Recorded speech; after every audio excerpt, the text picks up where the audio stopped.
এই হচ্ছে সরু পিঠে। তবে ফেসবুকে দেখলাম এই পিঠেটা অনেকেই বলছে সিমাই পিঠে, এটা রান্না করছে, সিদ্ধ করে রান্না করে মাংস দিয়ে খাচ্ছে আমু এই পিঠে। হ্যাঁ, তবে আমরা তো এইভাবে খেয়ে অভ্যস্ত না। আমার নানি রান্না করতো এটার সাথে নারকেল দিয়ে, তারপরে দুধ দিয়ে, তারপরে যে খেজুরির গুড় দিয়ে আমার নানি রান্না করতো, আর আমরা সেটা খেয়ে অভ্যস্ত। আর সেটাই রান্না হবে। এটা আমার এক আন্টি কেটে পাঠিয়েছে, মেশিনে কাটা, তো এটা আজকে রান্না হবে। আর বর্তমানে আমরা খুব বড় লোক, তো এই জন্য নারকেল আর খাটের নিচে থাকে না, নারকেল এখন থাকে ফ্রিজে। ছোটবেলায় গ্রাম থেকে নারকেল নিয়ে এসে সব খাটের নিচে রেখে দেওয়া হতো। হ্যাঁ, তারপরে নিয়ে এসে রেখে দেওয়া হতো। তারপরে কি করতো, সেই নারকেল যখন পিঠা বানানোর সময় ভেঙে গুছিয়ে কুড়ে বানাতে হয়। আর এখন আমরা কি করি, কুড়ে গুছিয়ে ফ্রিজে রেখে দিই, যখন লাগে তখন বের করে খাই। খাই রে জীবন। যশোরের অরিজিনাল খেজুর গুড় হচ্ছে এটা। তবে খেজুর গুড় ছিল ফ্রিজে। আগে ছোটবেলায় আমার নানা নিজেই গাছ কাটতো আর গুড় দিয়ে দিত, আর সেই গুড় ভাড়ে করে আমরা খাটের নিচে রেখে দিতাম। হ্যাঁ, আগে বেশিরভাগ জিনিসই খাটের নিচে দেখতো, খাটের নিচে রেখে দিতাম।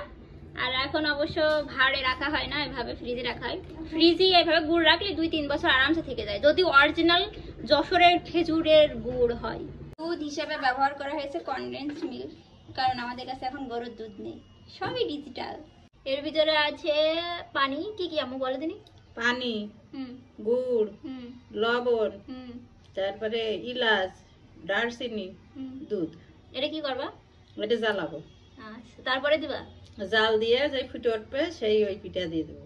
নারিকেল দিতে ভুলে গেছি, নারকেল দিয়ে দিলাম। এই যে আমাদের ক্ষীর রান্না শেষ। এটারে বলে হচ্ছে সরু পিঠার ক্ষীর। ঠিক আছে, এবার টেস্ট করে দেখার পালা। যেহেতু কনডেন্স মিল্ক দেওয়া হয়েছে তাই জন্য এত ক্রিমি ভাব হয়েছে। যদি গরুর দুধ হতো তাহলে এতটা ক্রিমি ভাব আসতো না। তবে গরুর দুধ ইউজ করলে আপনারা যে অরিজিনাল স্বাদ সেটাই পাবেন।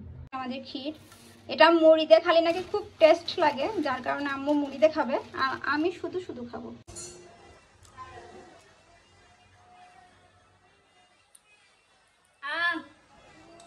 নানির মতন হয়নি।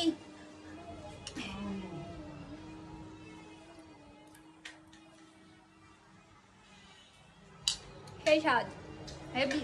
যারা যারা খাতে চান ইনবক্সে নক করেন, নাম ঠিকানা ফোন নম্বর দিয়ে পার্সেল করে পাঠানো হবে ইনশাল্লাহ।